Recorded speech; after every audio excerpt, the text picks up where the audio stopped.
Let me show you what that looks like on the radar, because those showers are about the only game in town. Now, early this morning between 4 and 4:45, we had a couple of very light showers move through Charlotte and even through DeSoto County. Very light rain there between 760 and 17. Most of Lee County has been dry with some showers sitting off Sanibel and Captiva, but it's this little batch of rain that moved right over Cape Romano and Marco Island that we're now seeing on that tower cam as it moves out over the open water. Yesterday, we picked up 0 in the rain gauge, so we flipped over our rainfall tally map to July, and officially we're running a deficit due to the dry day. We average about a quarter of an inch of rain per day, and don't worry, we're going to get that today and tomorrow as our rain chances go back up. Through lunchtime today, it's mostly dry, but you can see much more widespread wet stuff there between 3 and 6 o'clock, and most of that will begin to die down there between 8 and 9.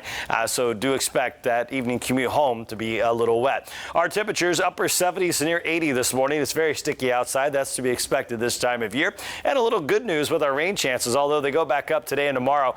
By the time we get towards the 4th, we've got 40% right now. We may be able to drop that a little bit lower here, as it's looking like the showers are going to be really scattered there in the afternoon hours. Let's focus on tomorrow. As that wind comes across the state, we'll be dry around lunch, but the showers and thunderstorms will once again be focused along the coastline as we see that wet weather there between Port Charlotte and Naples. Now let's look at the 4th. We're going to start the day dry. Any type of lunchtime plans look pretty good, but by 3-4 o'clock we'll start to see some showers and very scattered thunderstorms as the rain is not widespread at all. So what little rain develops, we'll get out of here with time for fireworks. So a really nice forecast for us here on July 4th.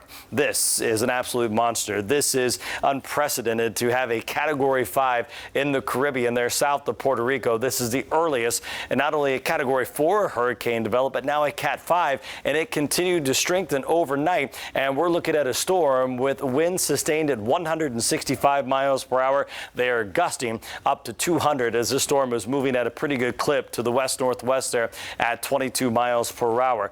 Thankfully, this storm will encounter some vertical wind shear as it moves through the Caribbean, and the forecast does call for a major hurricane to be very close to Jamaica, with the stronger side, what we call the dirty side of the storm, impacting that island, and then it'll move over towards Grand Cayman and eventually weakening a little bit further there as it approaches the Yucatan of Mexico, and eventually back over the Bay of Campeche there as a stronger tropical storm. And you can see that wind field and how close it gets there to Haiti and the Dominican Republic, and there's the closest approach to Jamaica, and that'll happen Wednesday afternoon into the evening hours. Only one other area we're watching out in the tropics. The National Hurricane Center has dumped that down to a 30% chance after it being high a couple of days ago. So after a dry 4th, we're going to see showers and thunderstorms return Friday into the upcoming weekend.